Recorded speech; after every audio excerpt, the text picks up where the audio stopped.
College के अंदर किस तरीके से काम किया जा सकता है, क्योंकि यहाँ पर जैसा कि आप जानते हैं पटना विमेंस कॉलेज में इंफ्रास्ट्रक्चरल सुधार दुनिया भर के हैं। हमारे जो अदर कॉलेजेस हैं इस यूनिवर्सिटी के, वहाँ पर बेसिक नेसेसिटीज़ तक नहीं है।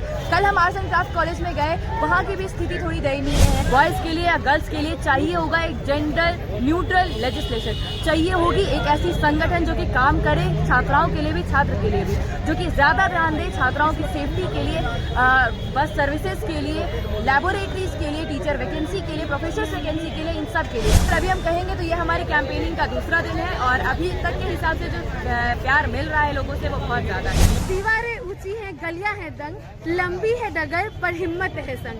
कहा जाता है बिहार की राजनीति में जो गंगा बहती है वो पटना से बहती है और राजनीति की गंगोत्री मानी जाती है छात्र संघ का चुनाव।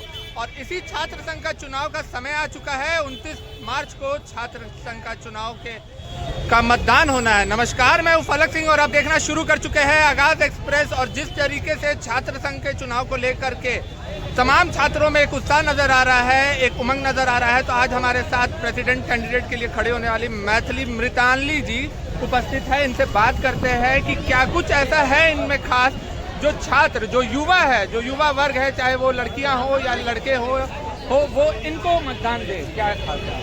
सबसे पहले तो नमस्कार, हम मैथिली मृतांजलि पटना विमेंस कॉलेज से अध्यक्ष पद के उम्मीदवार इस छात्र संघ के चुनाव के लिए।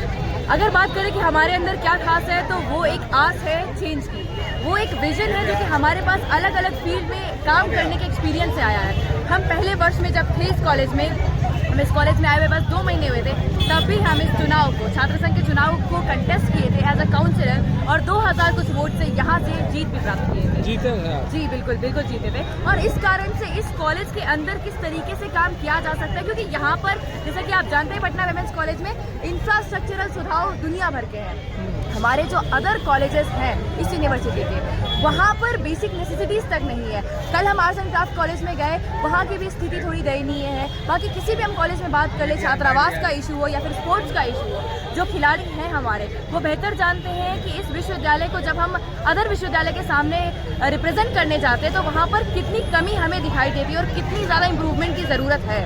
क्या बदलाव क्या चाहिए मृतांजलि जी आप सबसे पहले? जी सबसे पहले बदलाव हर क्षेत्र में चाहिए होगा, चाहे वो इंफ्रास्ट्रक्चर हो, चाहे वो डिसिप्लिन हो, पुलिस प्रशासन हो या फिर छात्रावास का इशू हो। बॉयज़ के लिए या गर्ल्स के लिए चाहिए होगा एक जेंडर न्यूट्रल लेजिस्लेशन, चाहिए होगी एक ऐसी संगठन जो कि काम करे छात्राओं के लिए भी छात्र के लिए भी, जो कि ज़्यादा ध्यान दे छात्राओं की सेफ्टी के लिए, बस सर्विसेज के लिए, लैबोरेटरीज के लिए, टीचर वैकेंसी के लिए, प्रोफेसर वैकेंसी के लिए, इन सब के लिए। रही बात कि हमें खास क्या है तो वो एक एक्सपीरियंस, तमाम फील्ड में काम करने का एक्सपीरियंस। आपको बता दें आपकी जानकारी के लिए कि हम बनस्थली विद्यापीठ से इंटरमीडिएट किए हैं, जहाँ पर हमें वहाँ के गवर्नर श्री कलराज मिश्र के द्वारा गोल्ड मेडल की प्राप्ति हुई थी ज्योग्राफी, इकोनॉमिक्स और ओवरऑल ह्यूमैनिटीज़ में। इसके पश्चात जब हम इस कॉलेज में आए तो पहले वर्ष में इलेक्शंस कंटेस्ट किए, उसे जीते। उसके बाद एनसीसी में भी हमारी जर्नी पूरे 3 सालों की रही है, जहाँ पर हम रिपब्लिक डे कैंप अटेंड किए थे जो कि अभी दिल्ली में हुआ था, 1 महीने का शिविर जिसके लिए हमारे 6 महीनों की मेहनत लगी थी। और ये बहुत सौभाग्य का विषय था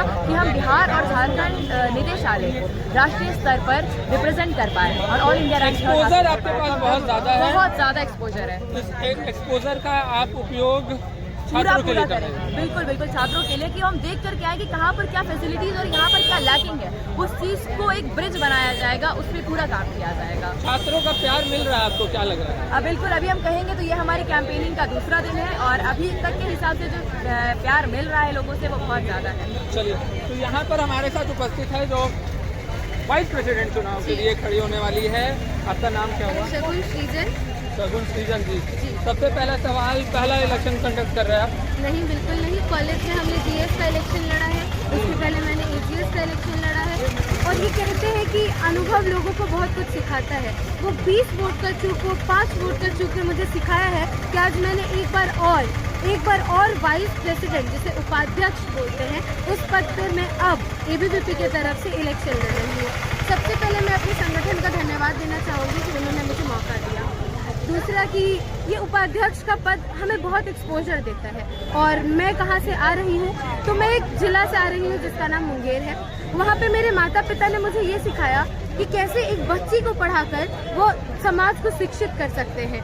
इसी के साथ मैं अपने बुलंद आवाज को लेकर आपको यह बताना चाहूँगी कि मैं स्टेट लेवल पर ऑरेशन में अवार्ड ले चुकी हूँ। मैं एक्सटेम्पररी कंपटीशन, डिबेट्स कंपटीशन में हमेशा स्टेट लेवल पर अवार्ड लेते आई हूँ। तो कहते हैं कि जो टैलेंट या जो हुनर हमारे में है उससे समाज का सुधार किया जाए। मेरा ड्रीम भी है कि मैं इस समाज का सुधार करूं। उसके लिए जो पड़ाव मुझे मिला है यह बहुत ही सुनहरा पड़ाव है। जैसे चुनाव से पहले मैनिफेस्टो जारी करती है हर पार्टियां, आप लोगों का क्या मोटो है, आपकी पार्टी का या आपका क्या मोटो है चुनाव के? जी मैं समझ रही हूँ। बात रहा मैनिफेस्टो का, तो हमारी जो संगठन है ABVP वह निरंतर कई वर्षों से, जैसा कि आप भी जान रहे होंगे, यह विश्व पे फैली हुई एक संगठन है और यह निरंतर कई वर्षों से काम करती आ रही है और शिक्षकों और छात्रों सबका जो सामंजस्य है इसमें वह बहुत अच्छा है। यह सबको एकजुट करने का काम और उन पे कार्य करने का, उन क्षेत्रों में काम करने का जहां वह वीक पड़ रहे हैं उस पे ध्यान देती है। वो कहते हैं कि व्हेन यू स्टैंड अलोन, और जब आप इधर उधर देखते हैं कोई नहीं है, तो दीवारें ऊंची हैं, गलियां हैं दंग, लंबी है डगर पर हिम्मत है संग। इसी के साथ ABVP ने यह दिखाया है कि कैसे उसने अध्यक्ष और उपाध्यक्ष पद पे एक छात्रा उम्मीदवार, मैं शगुन श्रीजल वाइस प्रेसिडेंट पे मगध महिला कॉलेज से हूँ, तो यह हमेशा दिखाता है कि कैसे यह महिला सशक्तिकरण की सिर्फ बात नहीं करता बट इसे हकीकत में लागू कर रहा है। तो मैं यह बोलना चाहूँगी कि आप लोग सब सपोर्ट करें, और हम लोगों को अगर आप सपोर्ट करते हैं तो इससे यह होगा कि जो महिलाओं की मुद्दा है वो तो हम लोग खुद जूझते आ रहे हैं, चाहे वो महिलाओं पे तंज कसना हो या कुछ, वो हम लोग देखते आ रहे हैं, हम लोग उस पर काम करेंगे। लेकिन हम लोग यह नहीं भूलेंगे कि हम लोग कोविड कॉलेज से, कोविड यूनिवर्सिटी से आते हैं। जो डेस्क बेंच इंफ्रास्ट्रक्चर की दिक्कत है हम लोग उसको भी नहीं भूलेंगे। हम लोग उन हर तमाम छोटी दिक्कतों पे काम करेंगे जो हम लोग एक वोटर के नाते भी देखते आ रहे हैं, ना कि सिर्फ एक नेता या छात्र नेता के रूप में, बल्कि एक वोटर, एक स्टूडेंट के रूप में 3 साल मैंने पटना यूनिवर्सिटी को दिया। तो जो कमियां मुझे महसूस हो रही है, हम पैनल वाले लोग उस पर काम करेंगे और मैं यहाँ अभी आश्वासन देती हूँ कि मैं उन हर छोटी दिक्कतों पे काम करूँगी, ना कि सिर्फ अभी बल्कि हर एक पड़ाव पे, जहाँ तक मैं इस समाज के लिए, अपने छात्रों के लिए, अपने स्टूडेंट्स और अपने दोस्तों के लिए कर सकूँ। टक्कर कड़ी होने वाली है, आखिरी सवाल रहेगा, निकाल पाइएगा? कहते हैं कि टक्कर जब कड़ी हो तो जो मंच होता है उसमें दौड़ और ये कंपटीशन का मजा ही कुछ और होता है।